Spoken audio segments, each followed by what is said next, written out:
से लकड़ियां काटकर बाजार में बेचने गया तो उसे लकड़ियों के ज्यादा अच्छे दाम नहीं मिले। जिस पर बिरजू ने कहा, अरे भैया, इतने कम पैसे, इतने में तो मेरी मेहनत भी नहीं निकलेगी।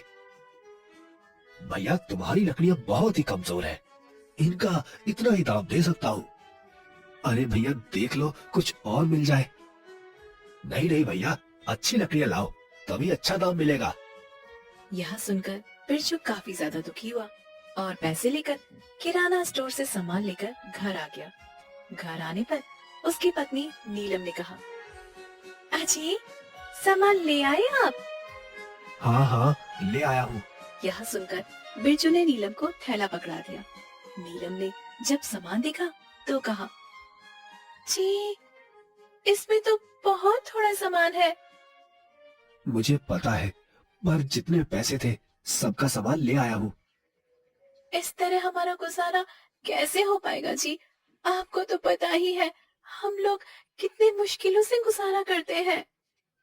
हाँ हाँ, मुझे पता है, पर क्या करूँ, कुछ समझ नहीं आता है। इतनी मेहनत करता हूँ, फिर भी मेहनत का फल नहीं मिल रहा।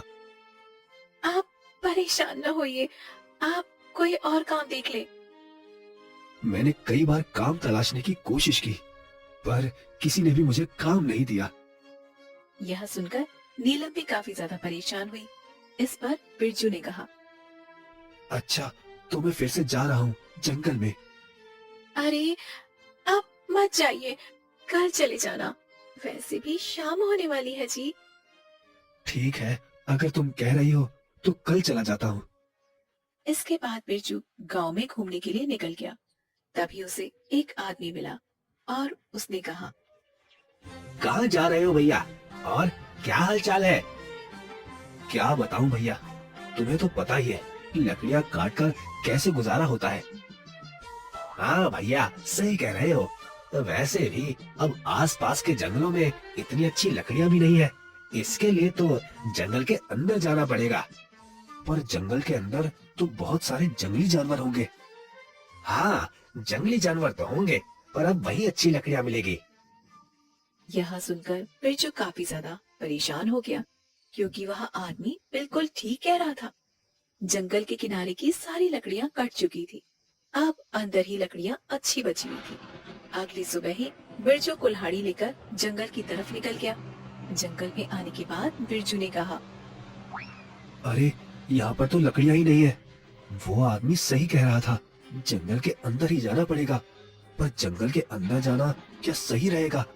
क्योंकि वहाँ पर तो बहुत सारे जंगली जानवर होंगे जो काफी खतरनाक होंगे।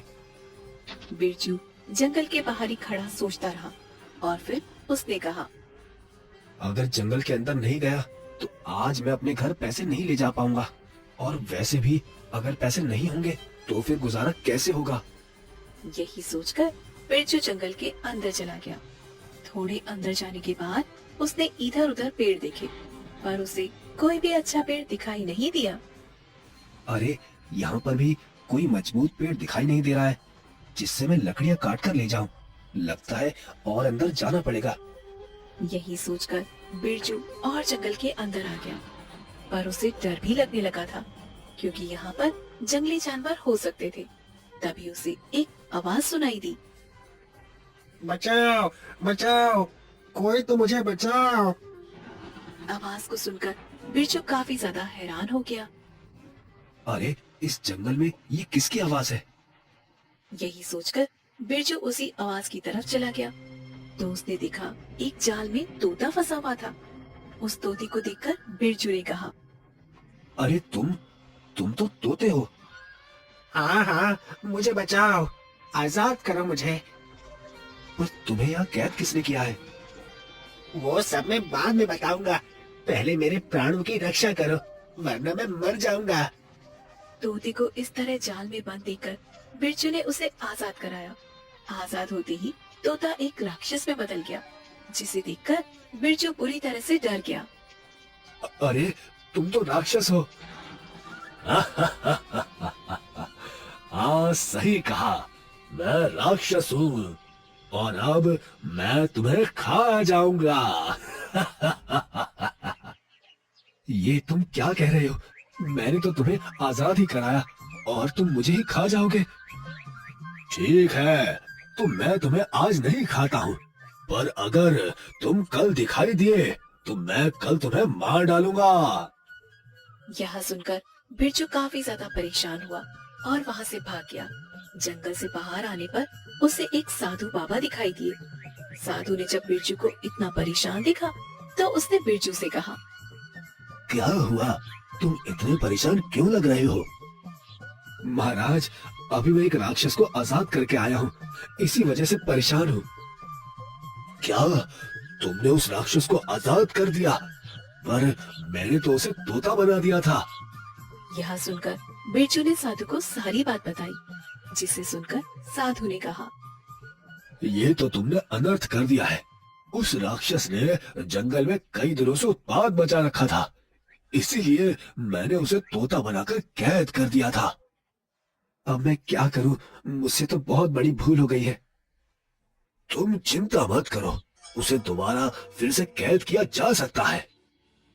यह कहकर साधु ने उसे कुछ भभूति दी और उससे कहा, ये लो भभूति और उस राक्षस के ऊपर डाल देना, जिससे वो फिर से तोता बन जाएगा।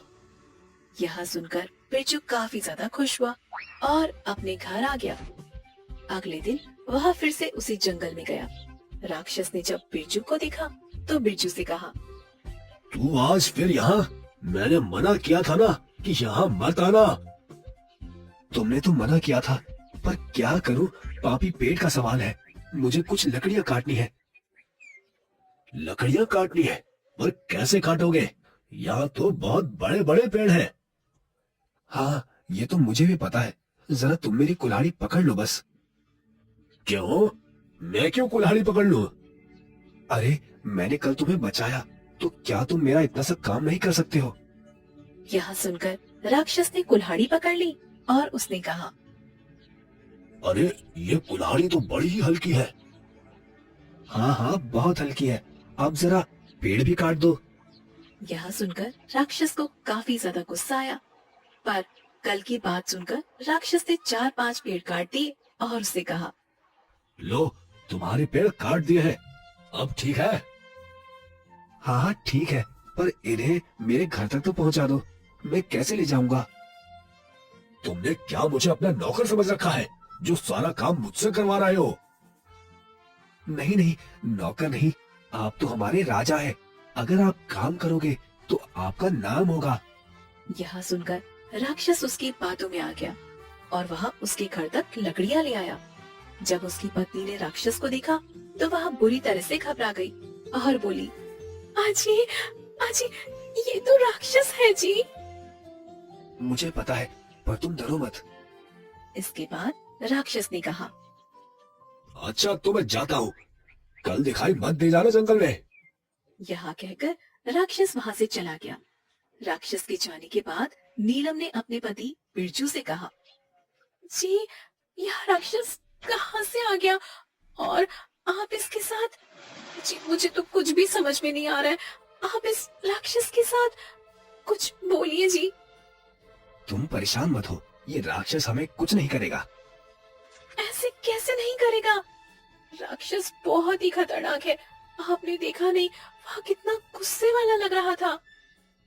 हाँ हाँ, मुझे पता है, पर तुम परेशान मत हो, कुछ नहीं होगा। चलो, मैं लकड़ियों को काटकर बाजार में बेच देता हूँ, आज से हम लोग अमीर हो जाएंगे। क्या? अमीर हो जाएंगे? पर कैसे? क्योंकि अब रोजाना यही राक्षस लकड़ियां काटकर लाया करेगा। राक्षस लकड़ियां काट कर लाएगा? मुझे तो यकीन ही नहीं हो रहा जी, ये सब क्या बहकी बहकी बातें कर रहे हैं आप। इसके बाद बिरजू ने लकड़ियां काटी और बाजार में बेच आया। आज उसे काफी अच्छे पैसे मिले, जिससे वह घर का सारा राशन ले आया, जिसे देखकर नीलम काफी ज्यादा खुश हुई। जी, आज पहली बार घर में इतना सारा राशन आया है, मैं बहुत खुश हूँ जी, बहुत खुश हूँ मैं। हाँ, पहली बार नहीं, अब तो आता ही रहेगा, तुम चिंता मत करो। अगली सुबह बिरजू फिर से जंगल में आ गया। जंगल में आने के बाद वह लकड़ियां काटने लगा। तभी राक्षस ने उसे देखा और उससे कहा, तेरी हिम्मत कैसे हुई यहाँ आने की? मना किया था ना, फिर भी चला आया। अरे वो तो मैं आपको धन्यवाद कहने के लिए आया था। धन्यवाद? पर मैं कुछ समझा नहीं। अरे मेरी पत्नी ने आपके लिए भोजन भेजा है, आप उसे ग्रहण कर लीजिए। नहीं नहीं, मैं सिर्फ मांस खाता हूँ, ना कि ये खाना। हाँ हाँ, मैंने उसे यही बताया था कि आप मांस खाते हो, पर उसने कहा कि अगर आप ये खाना खाओगे तो आपको ताकत मिलेगी। अच्छा ऐसी बात है, ठीक है लाओ, मैं खा लेता हूँ। यहाँ सुनकर राक्षस ने खाना खा लिया जिसमें भभूति मिली हुई थी और राक्षस बिरजू के वश में हो गया। इसके बाद बिरजू ने कहा, चलो अब जल्दी जल्दी लकड़ियाँ काटकर मेरे घर पर ले चलो। यहाँ सुनकर राक्षस जल्दी जल्दी लकड़ियाँ काटने लगा और घर पर ले आया। घर पर आने के बाद राक्षस ने लकड़ियाँ रखी। इस पर बिरजू ने कहा, अब तुम जाओ यहाँ से। इस पर राक्षस वहाँ से चला गया। धीरे धीरे बिरजू इसी तरह राक्षस से काम करवाता रहा, जिसे देखकर गांव वाले काफी ज्यादा हैरान हुए कि यह राक्षस बिरजू की बात कैसे मान रहा है, क्योंकि राक्षस तो बहुत ज्यादा खतरनाक था। आखिर चक्कर क्या है? और एक आदमी ने बिरजू से कहा, अरे भाई, ये मैं क्या देख रहा हूँ? तुम्हारे साथ ये राक्षस, और वो भी तुम्हारी सारी बात मान रहा है। आखिर ये तुमने कैसे किया? यही तो कमाल है मेरा। पर बचे रहना, राक्षस बहुत ही खतरनाक होते हैं। हाँ हाँ मुझे पता है, पर ये मेरा कुछ नहीं बिगाड़ सकता। मुझे इसकी कमजोरी पता है। अच्छा, तो इसीलिए ये तुम्हारे हर काम कर देता है।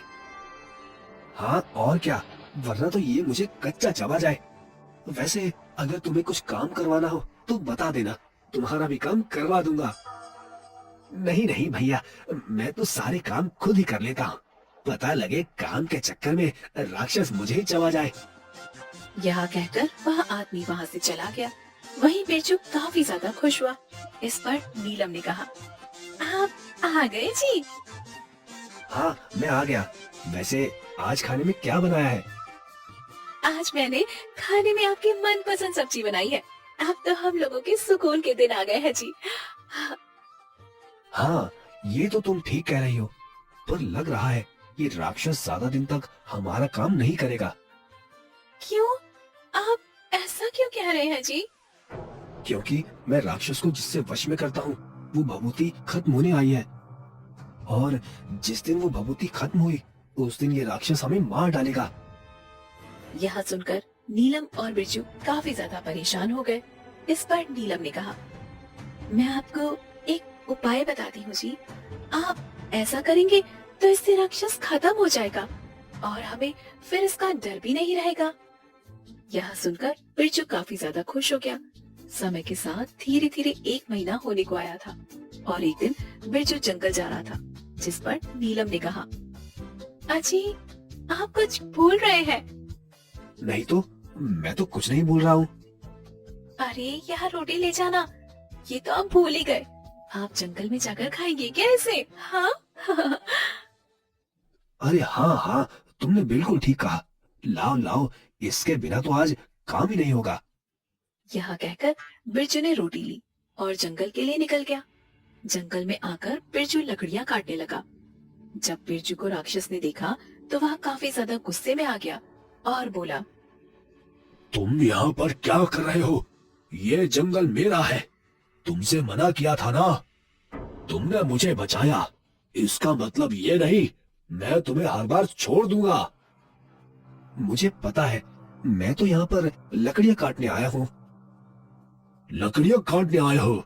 नहीं नहीं, यहाँ से तुम लकड़ियाँ नहीं ले जा सकते हो, क्योंकि अब मैं तुम्हें छोड़ूंगा नहीं।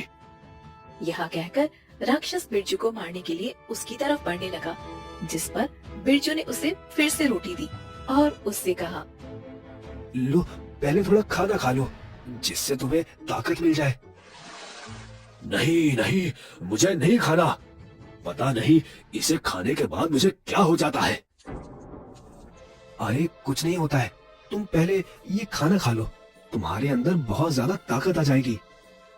यह सुनकर राक्षस ने फिर से उस रोटी को खा लिया और वह बिरजू के वश में हो गया। इसके बाद बिरजू राक्षस से अपने सारे काम करवाने लगा। उसने बड़े बड़े पेड़ों को जल्दी जल्दी कटवाया और उससे कहा। चलो अब इन्हें मेरे घर पर ले चलो। इसके बाद राक्षस उन्हें घर पर ले आया। तभी अचानक उसका प्रभाव खत्म हो गया और उसने कहा। ये मैं क्या कर रहा हूँ? वो भी तुम्हारे घर के पास? तुमने मेरे साथ क्या किया? जल्दी बताओ, वरना मैं तुम्हें छोड़ूंगा नहीं। कुछ नहीं किया मैंने, पर अब मैं करूंगा। ये तुम क्या बकवास कर रहे हो? मैं तुम्हें छोड़ूंगा नहीं। यह कहकर राक्षस बिरजू को मारने के लिए आगे आया। तभी बिरजू ने भभूति को राक्षस के ऊपर डाल दिया, जिससे राक्षस फिर से तोता में बदल गया। यह देखकर बिरजू काफी ज्यादा खुश हुआ और उससे बोला।